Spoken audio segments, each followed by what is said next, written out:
Welcome to the Next Level Casino Careers Show, a series highlighting industry tips and insights from the best minds in the casino and hospitality industry.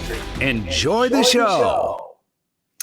Hello, Cara Silletto. Welcome to the show. So happy to have you today.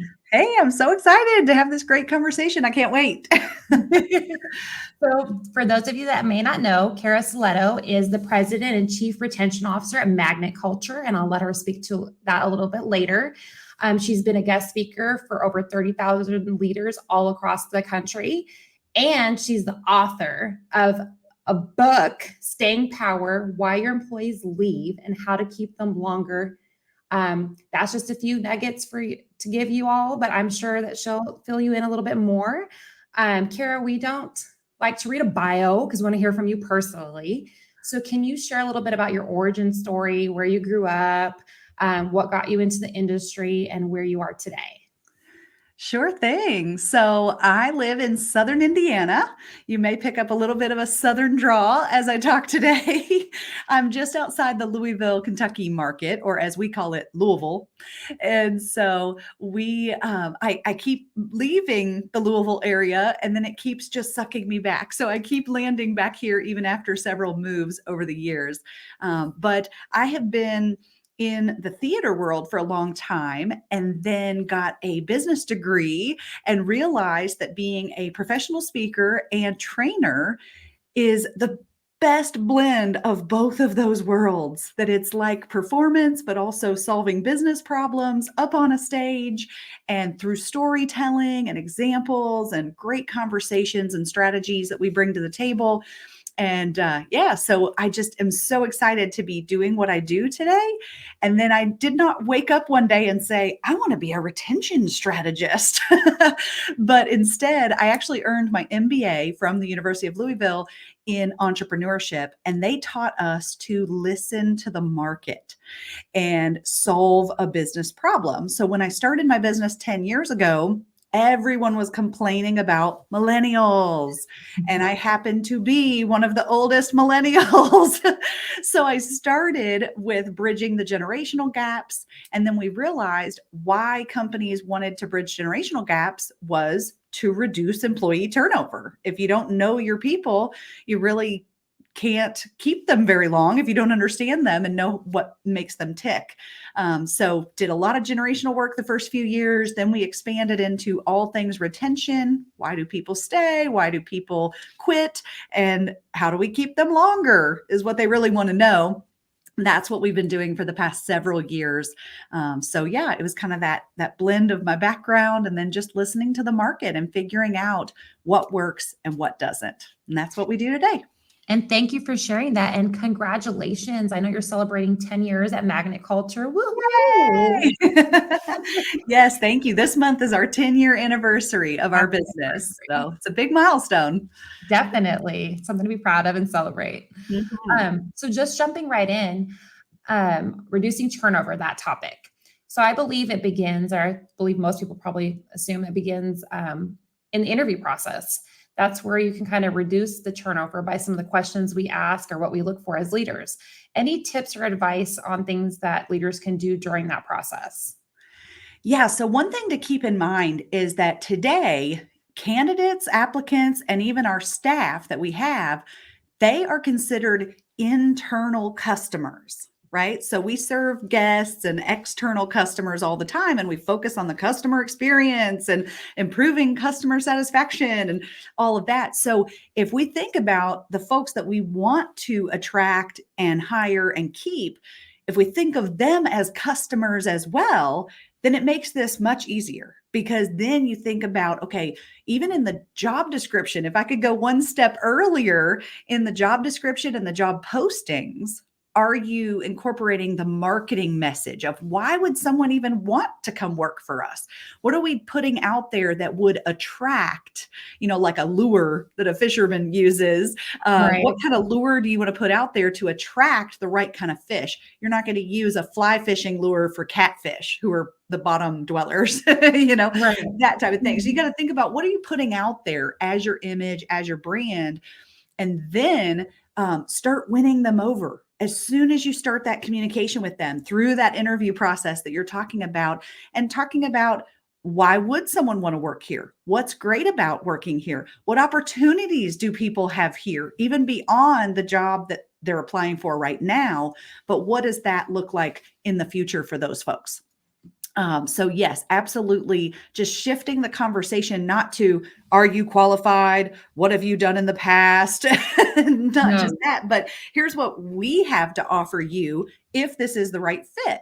Certainly people have to have the right qualifications, skills, experience, but you also have to win them over, because if they applied at your organization, they probably applied at a whole bunch of other places too.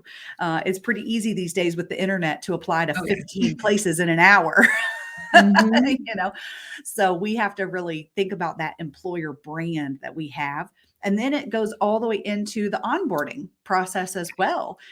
Some people think, well, we got them. They accepted the job. So now here they come and we can treat them however we want. No, you can't.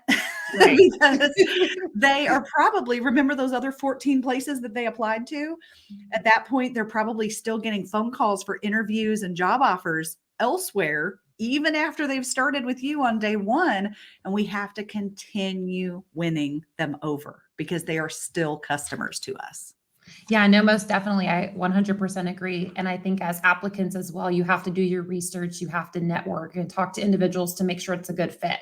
So I think it's a two-way interview. Yes, absolutely. And just pulling on that a little bit, just as far as investing in your team members, it's also gaining their trust, right? And that also starts at the interview process. How do we reduce judgment as leaders to build a stronger team and have that fundamental trust, even with generational differences and different backgrounds? Oh my goodness. I know it's a loaded question, kind of. Well, yeah, I mean, it's like, I could talk for days about this, right? How long is this podcast? Just kidding. So, okay. So here's the thing. Whether you're the interviewer or you're the interviewee, other people think differently than you do. And the person sitting across the table from you was raised differently than you, had a different experience coming into the work world, whether they're older or younger than you. It was a different world if they're not within that same experience bucket. And I won't even say time frame or age, because maybe one person, they were raised on a farm out in the country, raised very differently, have a much more conservative, traditional kind of mindset about what professionalism looks like and work ethic and things like that. And you may have somebody the exact same age, but they're more what I would consider more millennial minded, of egalitarian. We're all equal here. There's no hierarchy. Everyone's voice should be heard, and everyone should be appreciated for their contributions. And there's this totally different mindset on the opposite end of the spectrum from traditional mindset versus a millennial mindset. And there's no right or wrong. So don't start judging already, right? You're talking about reducing judgment. The whole point is, if you understand that spectrum, that will help you reduce your judgment, because you realize, okay, this person can't read my mind. They don't know what I know or how I've always done things or what I have or haven't been exposed to. So I need to not be so critical and judgy of those other people, and just be more curious and wonder, like, okay, well, where are you coming from? Tell me about how you see things. Tell me more about your lens on the world and what's important to you and how do you see things. So yeah, it's just really important that we listen more, try not to make assumptions. Assumptions just fly every day, all day. Well, I bet this and I bet that, and she should know better. Or my favorite phrase of judgment, that's just common sense. Who doesn't know that? Or I shouldn't have to tell her that, that type of thing. So it's really important that we instead listen to them, try to understand, particularly the different generational dynamics of how people were raised. What impact did it have on people being raised in the 70s versus the 90s?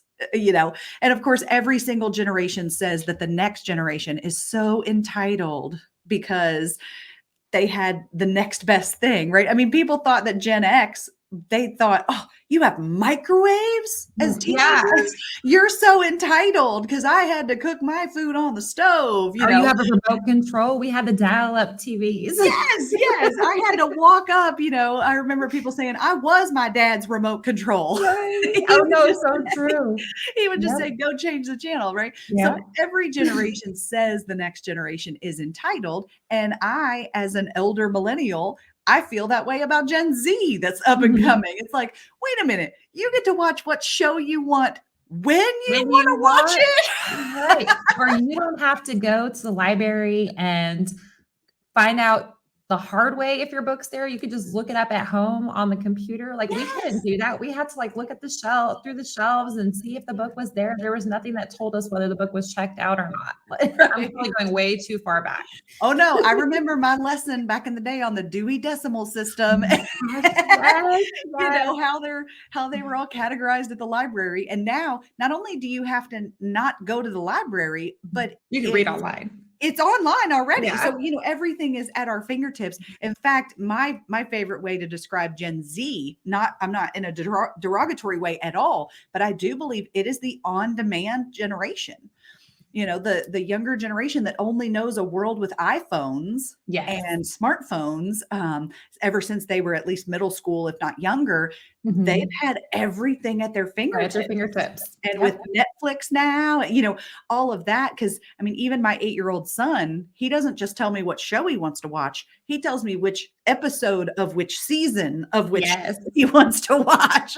And he Right. doesn't understand that we used to, I don't know if you remember this, but we would run to the bathroom on the commercial Oh, on the break. commercial, yep. And then my sister would go, it's back on, it's back on. And Yeah. we'd run back No, to and if you couldn't from the rewind if you bathroom. missed anything. Right, get a Yeah. snack. Somebody had to fill you in. You couldn't just pause it. No. Or my son now, he's like, "Mommy, pause that. I gotta go potty." Yeah. Yeah. No, definitely. Yeah. And my kids crack me up because they'll ask me the meaning of a word or a phrase, and I'm like, I would have to go grab the dictionary to look it up. And you can literally go Google it, find out on your own. You know, like, there's just so much want that quick response. So Oh, I yeah. try to, and it's just about your approach and dealing with it too, right? So Exactly. Yeah, a lot of folks now, I mean, it is trickling up as we get more and more comfortable and more access with technology. But mhm. my son, if he has a question, he immediately asks Alexa. Right? He doesn't even ask me. He just asks her for the weather every day, like Well, at before he least he gets knows his dressed. resources. Yeah, he does. And I don't even think about that. I even just still by default go to my phone, to my weather app. And, you know, I'm Same. doing 4 steps. And by the time she's already finished telling him about the day's weather, and then I finally get to it on my phone. So everything, think about this too, when you're judging other people. Things move so much faster today than they Yeah. ever have before, No, right? yeah. So Mhm. even though somebody's going to do it differently, or maybe it may come across that they're lazy or they don't have work ethic, when I know as the youngest person in my workplace 15 years ago, I said, there's a better, faster, cheaper way to do that. It's You gonna know, help you. Right. right. And Right. so I think everyone who comes into the work world with a fresh pair of eyes, they don't really care how it's always been done if Mhm. there's a better, faster, cheaper way to do it. Now, do they have the business acumen yet to make good decisions? Because, you know, we can't, as a business, I can't implement every software that would Mhm. make my business better, faster, cheaper because it's expensive. It requires implementation, you know, the cost, the time, training for everyone. Like, it isn't just that everything should be automated or whatnot, but there's a balance there. People who've been in the work world a long time do have, you know, more experience, often more wisdom, more Mhm. trial and error and troubleshooting expertise, things like that. But you got to give credit where credit's due and say the newer folks have a fresh pair of eyes. They're not tainted by the way it's always been done. And they say, well, why don't we do it this way? where Right. a person with 20 years experience is going, what? No, no, that's not how you do it. Right. Right. So I think we need to balance that and really think differently, be innovative, but also value the experience and the trials and tribulations that others have been through. And we need to respect people in both directions for sure. Oh yeah, most definitely. I agree 100%. And just tugging on what you said a little bit more and just as far as not judging or creating these false narratives in our minds, what through your experience is the biggest misconception and stereotypes that leaders get wrong? Oh, that's a good one. So I I think there is a ton of misconception around the word professionalism. So professionalism is subjective.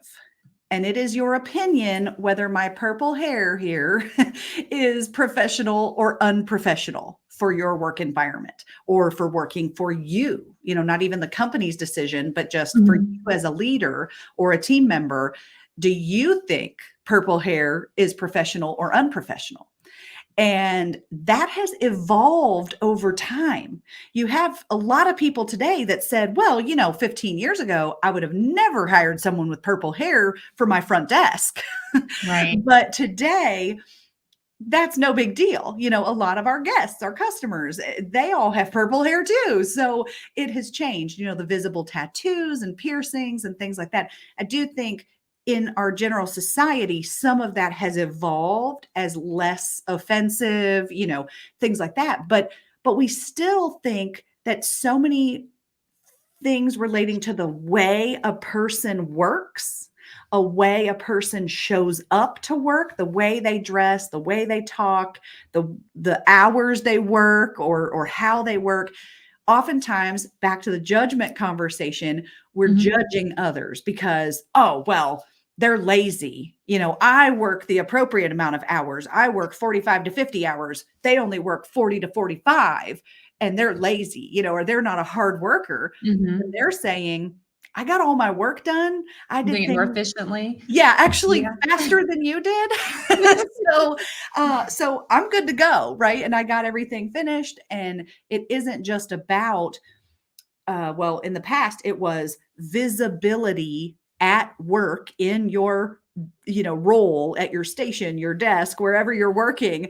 It used to be Mhm. visibility there was productivity, right? That was equal. If you were at work, you were productive. And if you were not at work, you were not productive. Productive. Well, that's not necessarily the case. It depends on the role, right? Mhm. Depends on how much time are you on a computer, because your computer you can probably take to a lot of other places where people can't see you working at 9 o'clock at night when your kiddo goes to bed, but you're still working. You're still working, yeah. You're checking um, your emails, after you get in the bed on your phone, you're yeah, responding. exactly. I had an attorney who said to me, oh, well, these young people, they don't come to work on time. This was a law office, right? So like if they don't have a meeting at 8 o'clock, what's it matter if they stroll in at 8:15? And this one more traditional minded attorney, he said, well, I get here at 7 o'clock every day. I always have. I had a question for one of my new associates. He's supposed to be here at 8. He didn't get here till 8:15. I had to wait an hour and 15 minutes to ask him a question and get my question answered. And I said, did you text him? Because you could have had your answer at 7:05. Yeah. And then he got upset. He's like, he always comes in with a latte from a coffee shop, like he doesn't even care that he was late, that he should have been here But at in eight his o'clock. mind, he wasn't, right? Right, that's the thing. And then in that younger associate's mind, they're going, I already checked my emails this Yep. morning. While I was in line for coffee, I was reading a report or writing an email. So Mhm. it wasn't that they weren't productive. It was that they weren't visible Exactly. at the hours that the other gentleman wanted him to be visible. So we really have to shift our mindset around those things. And again, quit judging, quit making assumptions, and realize that Mhm. people work differently than you do. So I think an important thing to also say there is to bridge that particular gap. It Mhm. takes communicating the expectation. Oh, yes, for sure. Because if he, and granted, the boss would have said, well, I told him he's supposed to be here at 8. Yeah, but why? Mhm. And what's the purpose of him being here at 8? And then also maybe the other associate could have said, hey, if you ever need me, I do love to get my coffee in the morning and whatnot. I know I'm supposed to be here at 8. Don't worry, I'm checking my emails. I am available. If you ever need me in the mornings, don't You can hesitate to go. call, text, email, and I can get back to you digitally. Right. Right. So if we both kind of communicate our steps, our processes, our preferences, our style, then we can bridge a lot of that conflict. And I think that goes back to making sure that you do that early on in the process, because so that Yes, you don't get you're not misconstruing anything that's being said or done, right? So just having absolutely. those clear expectations and being on the same page in the beginning reduces Yes. conflict. Oh, So yeah. At my first job, nobody told me I had to keep my shoes I on remember this story. all day, right? You remember me talking Right. about this?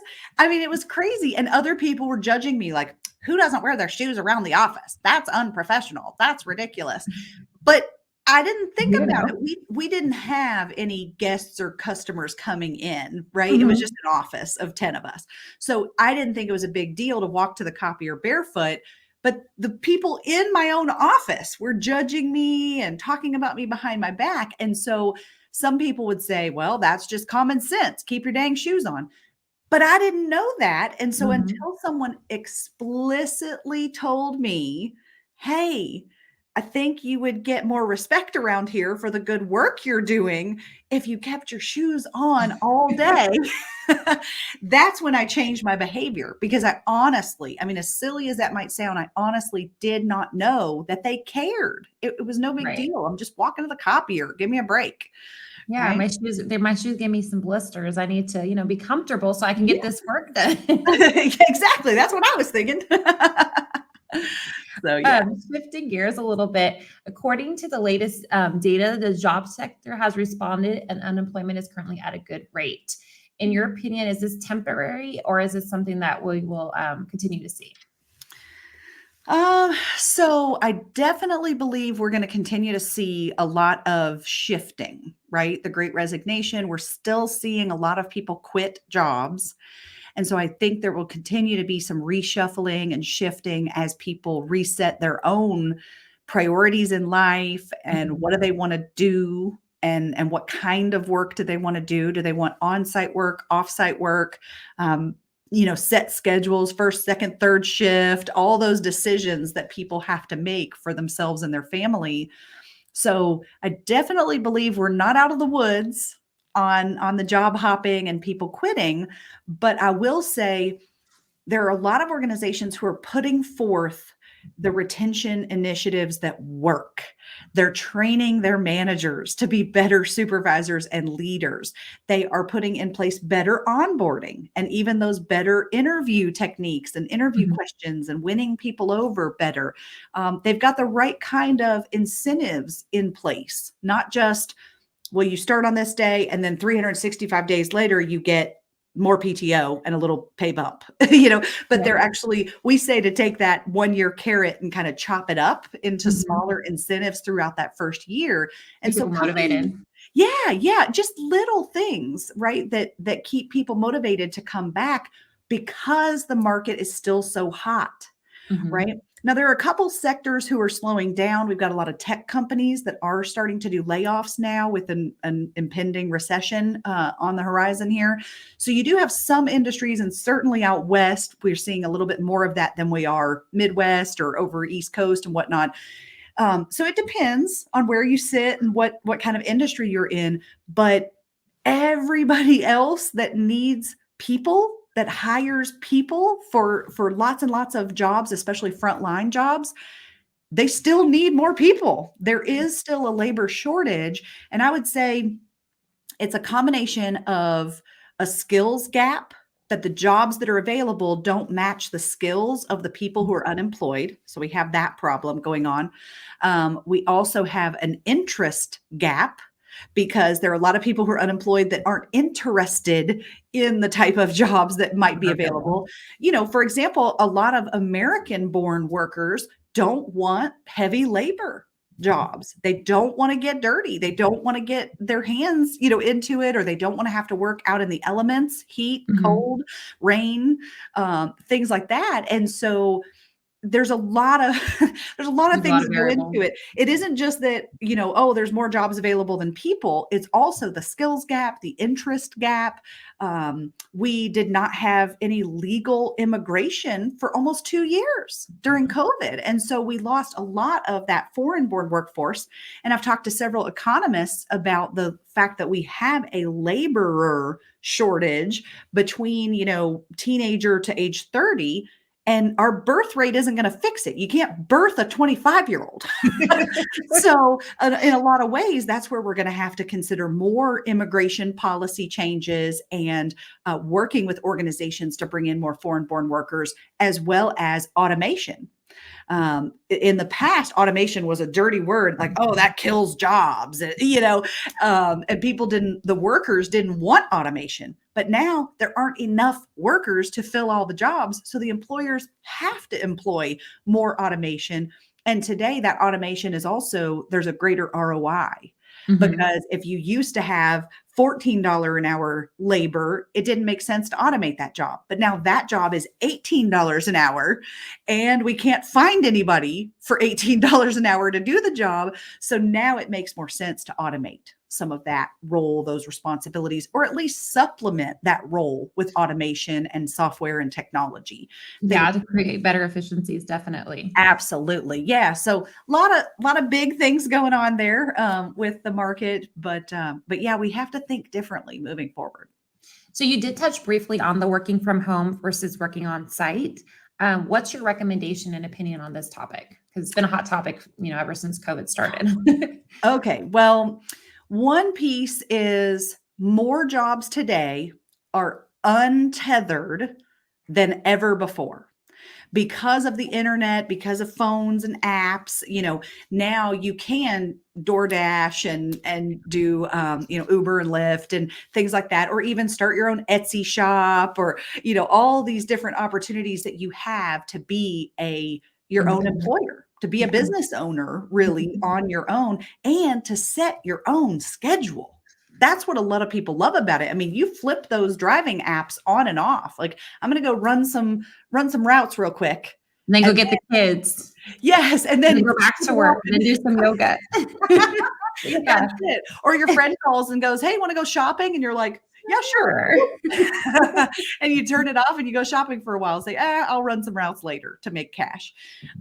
So first things first is the gig economy is real. It is disruptive from an employer standpoint. It is a competitive component to attracting good staff because they have so many of those choices.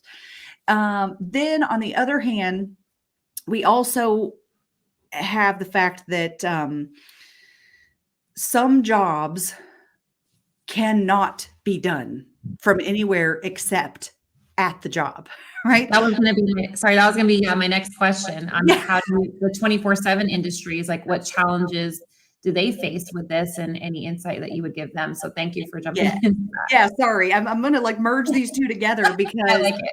The reality is, and this is where I get a lot of employer pushback. Yeah, but Cara, we can't let our hospitality workers work from home. We can't let our healthcare workers work from home. We can't let our manufacturing workers work from home. Like, there's certain jobs in specific industries even that are hands-on, and they are location-based. They are tethered not only to a location, but oftentimes to a shift. Especially these 365, 24/7 types of organizations like hospitality and healthcare, where you're providing service all year long and every single day. That is a challenge. So what we have to do is realize how shiny and attractive and competitive other options are. And we're going to have to balance that with something we can do for them, right? So maybe we can't let our room attendants, or front desk or any of those folks, no, we can't let them work from home. But by golly, we can be the best place to work when you do come here. We can have the best managers because they have been properly trained, and we invest in the people that we put into leadership positions. So it's going to be a fun environment. You're going to be appreciated. You're going to have great teamwork and get along well with people because we build that camaraderie, that type of thing. Some of it is a compensation conversation. If you have to make people sacrifice at home or personally because they have to be at a certain place at a certain time to do their job, you're going to have to pay for it, because I can go make a little bit less money, but have a lot more flexibility somewhere else. And that is more valuable to some people. So then we will see labor costs and wages adjust. As we've seen over the last year, we're going to continue to see that adjust to the market. But I believe moving forward that the more tethered a position is, some are tethered to a location, but they can do the job anytime.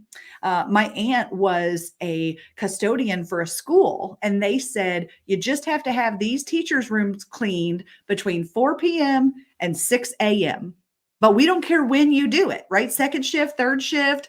So if her granddaughters had a game, she would go to the game and then go clean all night. Or if not, she'd clean in the night and then go sleep later and things like that. So that was tethered to the location, but had flexibility on when. They gave her a bigger window than just, an 8-hour shift, for example. So think about that tetheredness kind of as a spectrum. How tethered is the job? Is it completely remote? You can do it anywhere, anytime. We don't care. Just get it done. Or is it you have to be at this place at this time to do the job from start to finish? Or is it somewhere in between? So the whole remote work and whatnot, we just have to figure out where do we fall on that spectrum of tetheredness. And then how are we going to compensate, whether it's money or perks or better culture or whatnot? How else are we going to compensate the more tethered that position is? Because we kind of have to make up for it and give them something else in return for that. No, definitely you have to make it enticing some other way, right? Yeah, exactly. Kind of pulling on that a little bit more. How do you create a place where people want to work at any level, outside of just the hours, the pay, the ability to work on-site or off-site? What are some other things that we can do? Yeah. So the number one investment in a culture is leadership development, because we like to say that your culture is not posters on a wall, your core values and things, right? Your culture is not posters on a wall. It is what is walking down the hall. Yep. That's your real culture. It's how people are treating one another. And the managers and supervisors have the most influence on whether people stay or go. So when we really invest in that leadership development, making sure we're giving managers and supervisors the time, the training, the tools to be successful as leaders, that right there is how you create a place where people want to work. Because if you think about it, all these other reasons why people might quit, right? Oh, I don't care for my schedule, or I have a team member conflict. I'm not getting along with this person, or the job responsibility drives me crazy, or, other things that might drive people crazy and drive them away. A good supervisor can buffer that, can really cushion and say, okay, I understand the schedule isn't what you really want. Let's see if we can either compromise, or if I can help you get some coverage here. Can we swap some things? Except for pay, which is oftentimes they can fight for more pay for you, but oftentimes their hands are tied.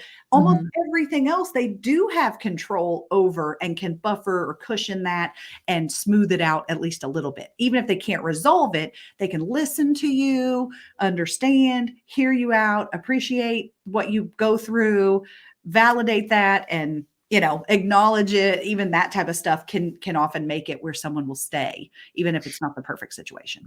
No, I was just thinking about, as you were speaking, my last employer, I went back to school and did my master's. And what kept me there, even past where it wasn't like a fit as far as my growth and development, was the culture. And, that was the hardest thing to leave. And I was fortunate that when I jumped to where I'm at today, that culture was still there, the culture of caring, the culture of helping, mentoring, just all those things that you would think you find everywhere, but you don't. And Nope. I think that's why it's so important when you're looking for work to make sure to talk to individuals to feel out what the culture is, because we can all go online and read the mission, vision, values for any organization. But until you start speaking to people, that's when you really get the feel for what the job is and what the organization is all about. Oh, yeah. Yeah, I had lunch today with a chief HR officer at a corporate group, and she said, I cannot believe how many companies say we put people first, but they don't. Yeah. It is their mission, or it's one of their core values, employees first, or we take care of our people, or culture matters, things like that. Again, it's what's happening on the floor, right? What's happening at people's desks, and even over email, how you treat Oh, people, yeah. how you talk to people on email and things like that. So it's really that communication across the team is what's really important. So you got lucky getting one company Oh, to I the did. next. I definitely Great did. culture. It is harder to find, although that's why we do what we do, right? I see companies every day that are getting better at it because they're investing in leadership development and investing in the better onboarding and all the things they need to do to make it that better place to work. Yeah, it's all about the consistency across the board too, making sure that everybody's on the same page. So, Right. and that takes, meetings, messaging, having guest speakers come out and kind of help hone in on certain topics that help us all grow. Absolutely. So we talked a lot about retention and keeping people, but I want to flip it to the other side of the conversation and keeping people who are low performers. What's your thought on that? As we're all aware that sometimes has a rippling effect on the team culture. Just how can that send mixed signals by keeping low performers? Yeah. So ideally, we'd have enough candidates in the pool that we don't have to keep low performers, right? If they can't be coached to a higher level of performance. And so right now, a lot of management time is spent on focusing on the missed expectations and things like that, which can be very frustrating to the higher performers that think, oh, all the management's attention is going to these low performers. So we're in a bit of a tough spot right now. And I do think, I do see us coming out of it here in the next couple years, at least, if not sooner, that organizations, I'll tell you, they know that it's not in their best interest to keep low performers any longer than they have to because of the damage that it does to the culture and the team and the camaraderie and things like that. So yeah, I mean, if you're in management today, sometimes I have to have a pep talk with folks and make them realize the damage that's being done is much worse than you probably think, right? Because a lot of people aren't going to say, I'm quitting because of Sally, right? They're going to say, oh, I got a better opportunity. And you don't even know that she was really the reason that they were driven away ultimately, or that, it just was too much for them to deal with and whatnot. So we really want to be careful that we do not accept low performance for long or any longer than we have to. And hopefully we are coming out of the workforce crisis in that we don't even have enough bodies applying for the open positions. Some of my client organizations have said, we'll take anybody with a pulse because we just need someone to work Friday night. And they know that's not effective.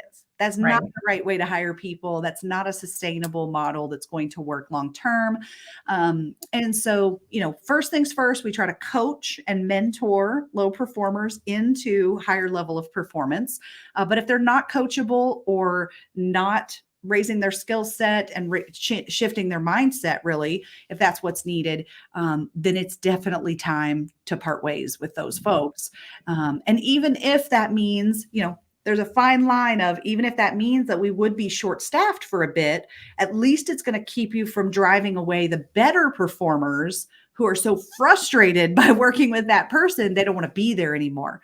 So one thing to be really careful of with turnover is to not get in what we call the death spiral of turnover, which is where you're so short-staffed that your good performers get burned out because they're asked to pull doubles and, longer and longer and longer shifts.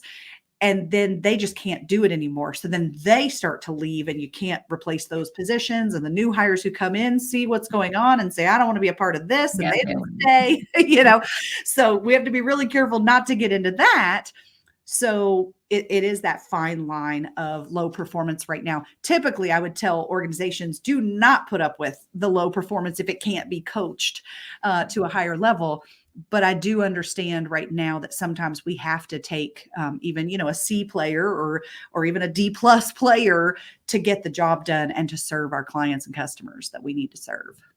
You just reminded me when you're touching on that, when you came and spoke to our group, you touched on most organizations do the exit interviews, right?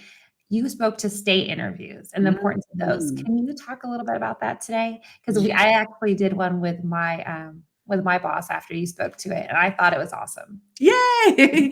That's fantastic. So yeah, stay interviews. It's not my idea. This has been around for a while, but a lot of organizations still don't know about it or don't do it. Mhm. And you think about exit interviews, that's when a person has already given notice and you're saying, oh, why are you leaving? What could we have done better? That kind of thing, but they're already headed out the door. So a stay interview is checking in with your employees, not during their performance review. So don't get it mixed Yeah, up that's with that. key. That's key. Not when you don't want to ask somebody, how's the organization doing? How are we supporting you? If you know that they're going to get a raise at the end of this conversation, because they won't tell you the truth. But at a different time, away from their performance evaluation, you want to just ask, how can we better support you? Tell me about a really positive, wonderful day recently and what made it so great. Tell me about a frustrating day and what made it so awful, right? What can we do to help you do your job? Do you have the proper training and support and mentoring that you need to be successful, right? It's almost like a reverse performance review of, hey, how are we as a company, an employer, and me as a boss doing to help you with your job? It's very servant leader-esque, of how can we help you in your role. So yeah, those are very, very powerful. A lot of times folks should start with a more informal. You don't want to schedule an hour-long meeting and have 20 questions. No, That's not definitely. where you want to start. You start first with, hey, I just want to check in. Is there any feedback or do you need any support? And then over time, you can kind of formalize that a little bit so you can start tracking and getting some trending and metrics and things like that. But you have to, as you mentioned quite a ways earlier, you have to build trust first. Oh, yes, for sure. Otherwise, that's not going to work. And that's why I think it should be something, it's kind of broken up, the questions, like break them up over time, like you mentioned, and then do it in an environment that feels more casual to make both parties comfortable. Yes. Yeah. Yep. You don't want to put the spotlight on them. No, Like, no. tell me, where were you at 2:00 yesterday? No No, but interrogations. I definitely do. I do agree, though. There's some organizations that probably know about them, but don't really fully understand the value and implement them the way that they should. So, Yeah, absolutely.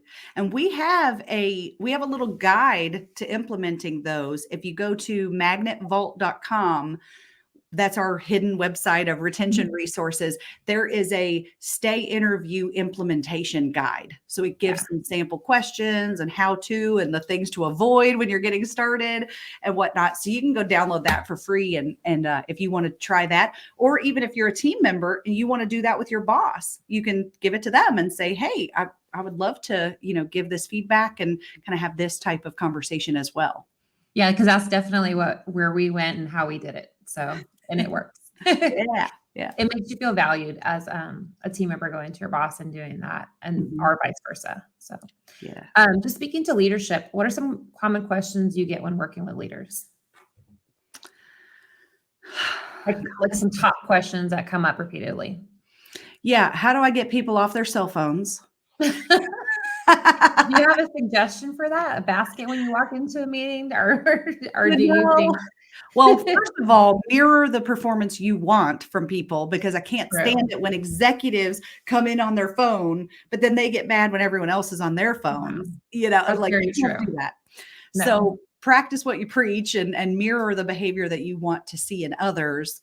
And then also set expectations. Don't think that anyone else can read your mind, because first of all, that person might be taking notes in the meeting on their phone and they're not doing something personal, or they're not multitasking. They're listening and taking notes. So don't assume.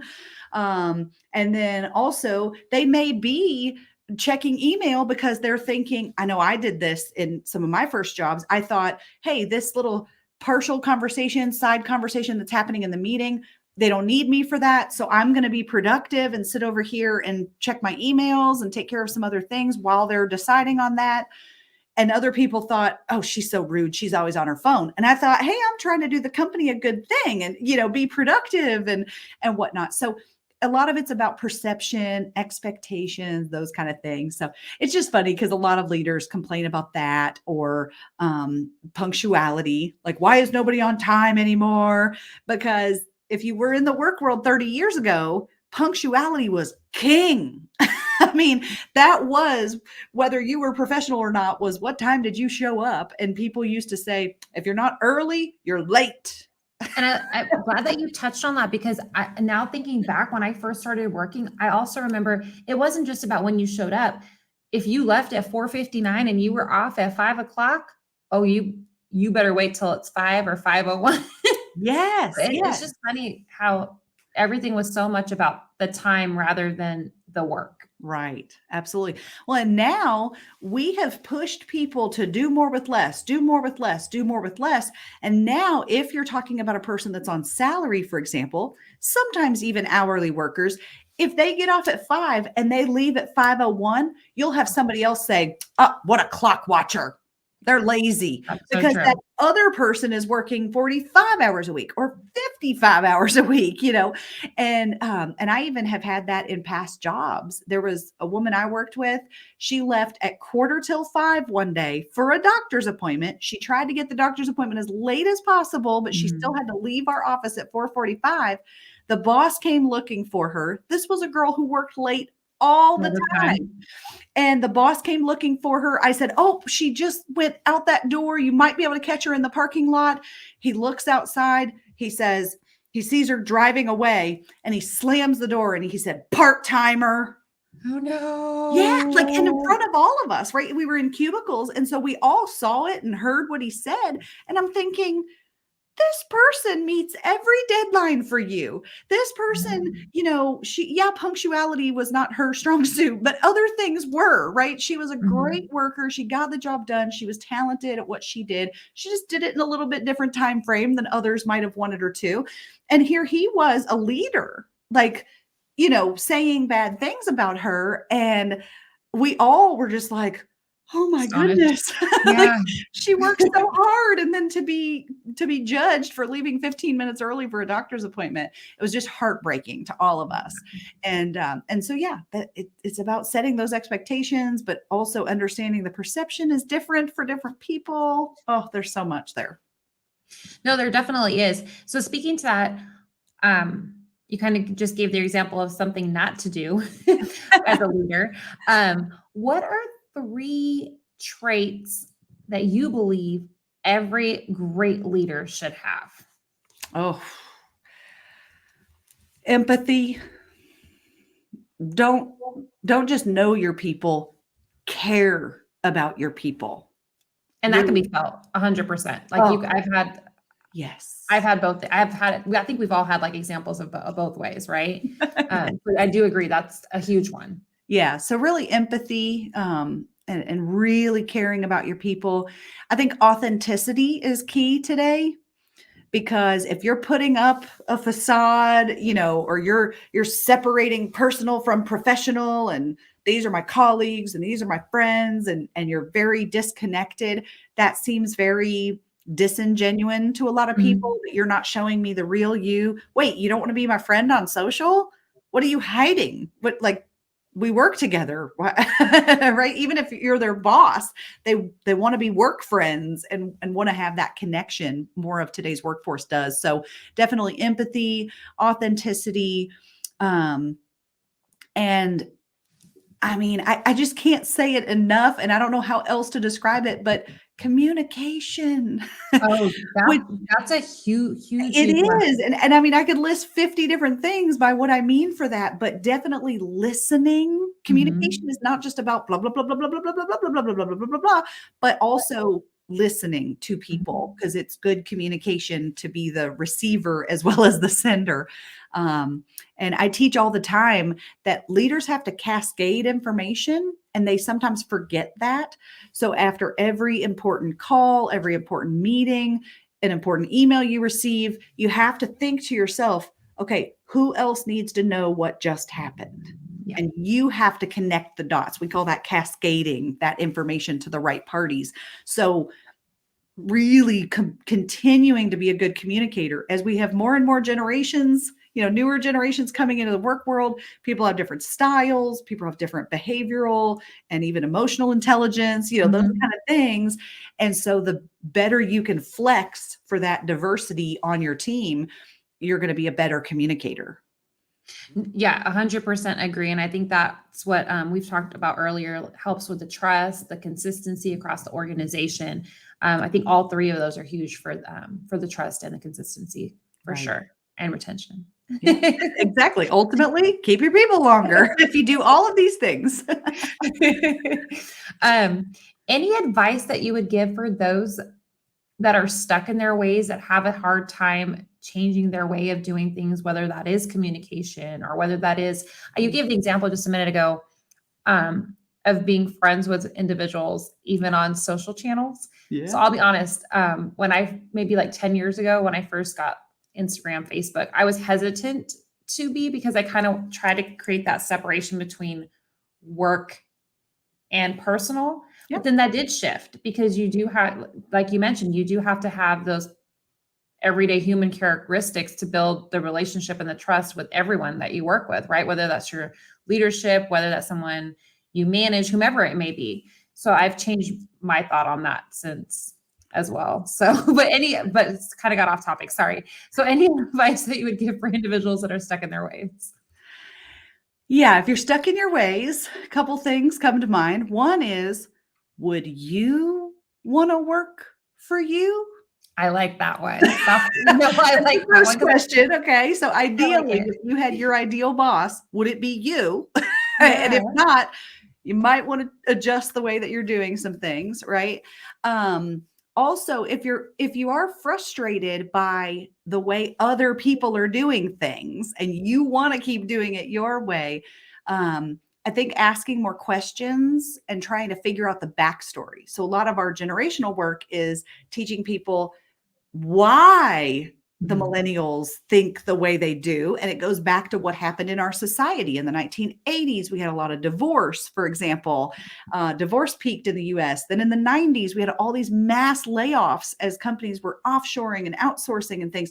So you think about a millennial growing up in that time where their parents got divorced, then their parents got laid off, Mhm. and they're going to That's a come lot. into the work world as I did, with like a whole different view on loyalty. Like, well, wait a Yeah. minute, my parents split, my mom lost her job 3 times. Like, I don't know that I trust you, Yep. employer, right? Mhm. That type of thing. So if you really feel like, oh, no, but it should stay the way it's always been, and I like it that way, then just think about what has changed for these new workers that are coming in, even if they're your age or older, or just they were raised differently. They've been through different experiences.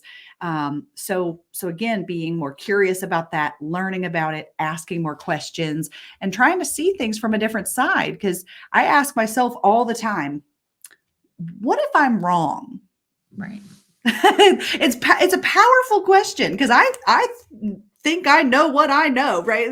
Like I'm pretty confident about this or that, but then I question myself. I play that contrarian and say, what if that's not true? Or what if I'm wrong? Or what if it's the opposite of what I'm thinking? And that really helps you broaden your own lens to see other perspectives as well. I like it. Thank you for sharing, because I think those were all good tidbits. And I'm going to go to, since I like that and everything that you're saying, I'm going to go to a quote from you. I'm going to read a quote from you. Okay. One size does not fit all. You must be a situational leader today where you can adjust and adapt to the situation in front of you. I want to take that quote, and question I want to ask you based on that is, you've been in the industry for over 15 years.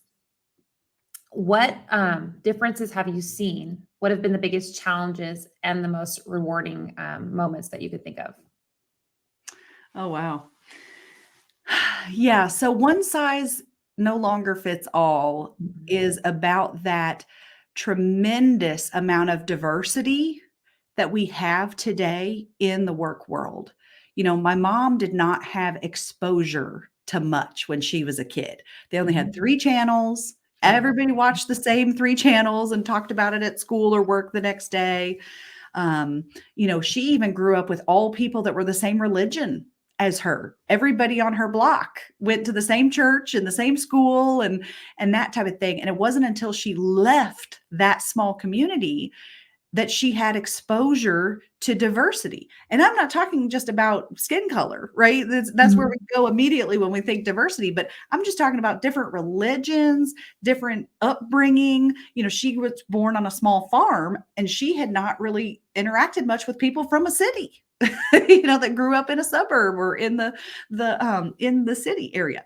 So today, think about this new workforce because we are so diverse in every way, right? In ethnicity, even nationality of different cultures, different backgrounds, gender, generations. There's different behavioral styles, right? I'm DISC certified, and we talk a lot about, different behavioral styles of how you're wired, introvert, extrovert, those kind of things, Yeah.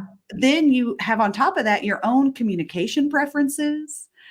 Did you grow up rich or poor, right? Different socioeconomic stuff. I mean, all these things. Yeah. I mean, I could just list a million of those. All of these things create diversity of mindset and how you show up in the workplace.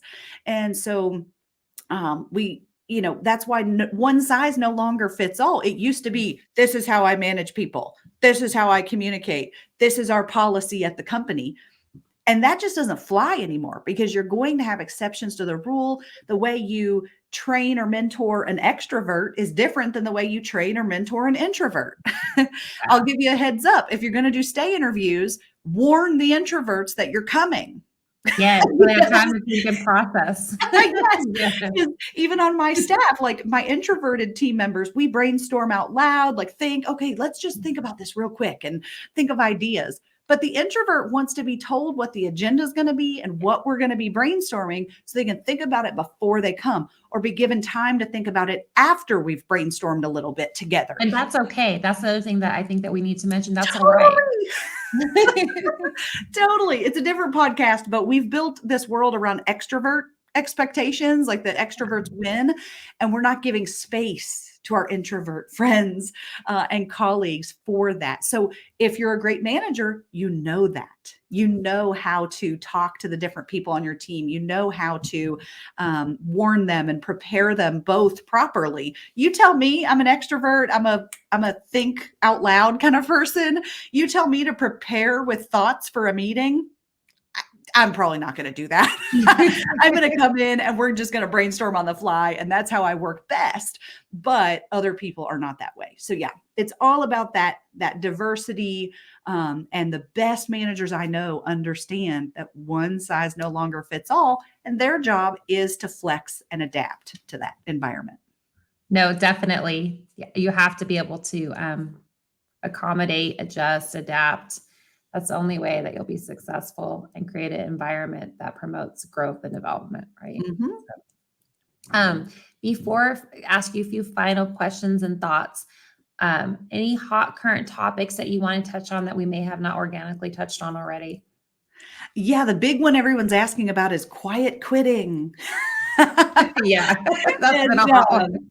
Yeah, so or quiet firing now. I mean, I know, I heard that one. Going in all different directions, but yeah, I think the overarching theme with a lot of these things is organizations have definitely pushed a lot on to people. And it's that do more with less, do more with less, do more with less kind of pendulum that we have swung.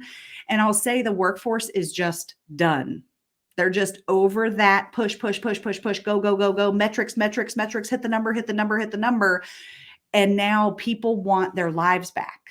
and they have reprioritized, and everyone's still hiring, most organizations. And so there are options out there. So I think just something to keep in mind, as an employer, keep in mind that we have to have a sustainable business model and sustainable workloads for people. So that may have to be recalibrated, but also for the employees, this is happening everywhere. So just because you're overloaded does not mean you need to quit and go somewhere else. Yes, that might give you a fresh plate for a little while, but most of those companies are going to do the exact same thing to you. So again, it comes down to kind of communicating expectations, communicating with your boss about your workload and what you can and can't manage. And that if you can't have things taken off, that you're not going to be able to stay because you can't maintain that expectation, right? Maintain that workload. So yeah, there's just some give and take there. But I think the quiet quitting phenomenon, it's not people being lazy. It's not people doing the bare minimum to not get fired. It's about just not doing the extra again and again every day. It's like, can I just do my job and go home? Thank you. Right? That's really, really what they want to see. So yeah. Thank you for sharing. I'm going to ask you a couple Cara questions, Cara specific. Okay. So Cara, why purple? Why You have purple hair, purple glasses. Yeah. I have this book from you that's purple. Oh, I know you have another one. Big power is purple. Yes, everything's purple. So I'll tell you, when I started my business 10 years ago, I just felt like every business was red, blue, or green. Oh, that's so true. Yeah, every business was red, blue, or green. And I think there's color psychology. Green is typically the fresh, the clean, the environment, sustainability, like, those kind of things. Blue is business and financial, things like that, right? So then I said, okay, well, I don't want to be red, blue, or green. So what are my options? Yellow is really hard to design with. So I was like, okay, orange or purple. I like purple. Orange or purple. And so I just went with purple. And I mean, I've always loved purple. It's been one of my favorite colors. Green and purple have been my favorite colors my whole life. But yeah, I just wanted to kind of stand out when we built our brand and our logo and things like that. And so I just went with it. And now I'm so drawn to purple. I might have a problem. But, a good chunk of my wardrobe is purple. Our whole company and everything we do there. I've had my purple hair for 6 years now. Oh, wow. I go every 7 weeks to get my purple hair. And so it's just become part of me. And I love it. And people remember it too. I've had people say, I can't remember that speaker's name, but she was the one with the purple hair. Purple hair, purple glasses. Yes. Well, So you definitely rock it. So yeah. I like it. What's your favorite book to gift? Outside of your own, of course. Okay. Yeah, sure. So I am a huge fan of financial literacy for individuals. And I believe everyone should live within their means, and also care about the future and their retirement and their financial cushion for a rainy day and things like that. So I cannot even tell you how many copies of the Dave Ramsey book, Total Money Makeover, that I have gifted to people.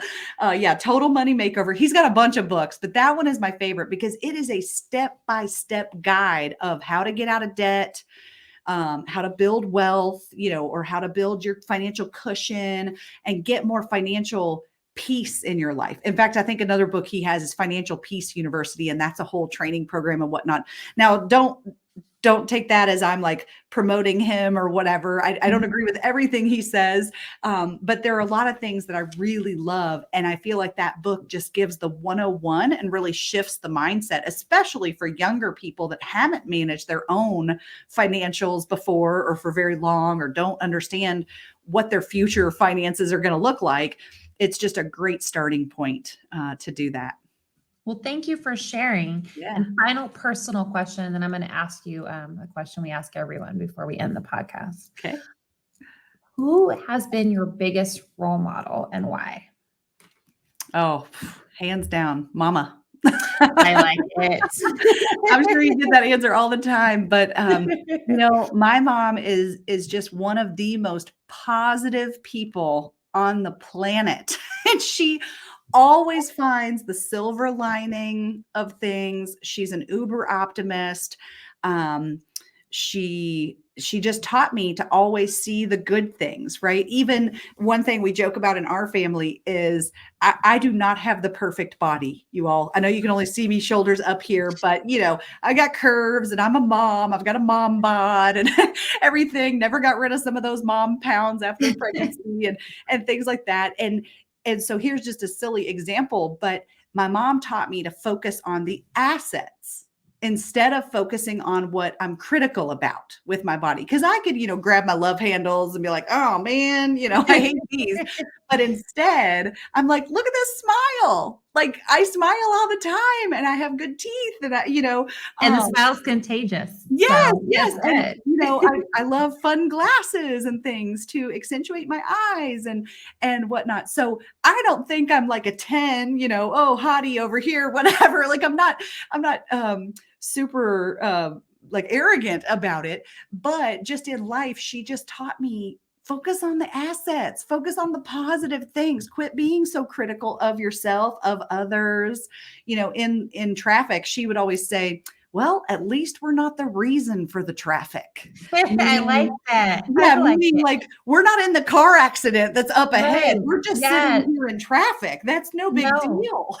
I love it because I love how you always turn like that's basically turning every situation into a positive. And that's how I Yes. try to live my life too, because it just that energy just comes out to others and it's contagious. So Absolutely, absolutely. So even if, we have a downtime, maybe we'll have a quarter that's down, right? Every mhm. business does. We'll have a quarter that's down. And I'm like, hey, let's use this downtime while I'm not traveling and speaking, and we'll write our next book or we'll do this new program that we wanted to launch or something. So even if we have, something that looks bad on the surface, we try to take advantage of that and say, well, what could it be? What Yeah. opportunity does this downturn allow us? I mean, that happened during the pandemic.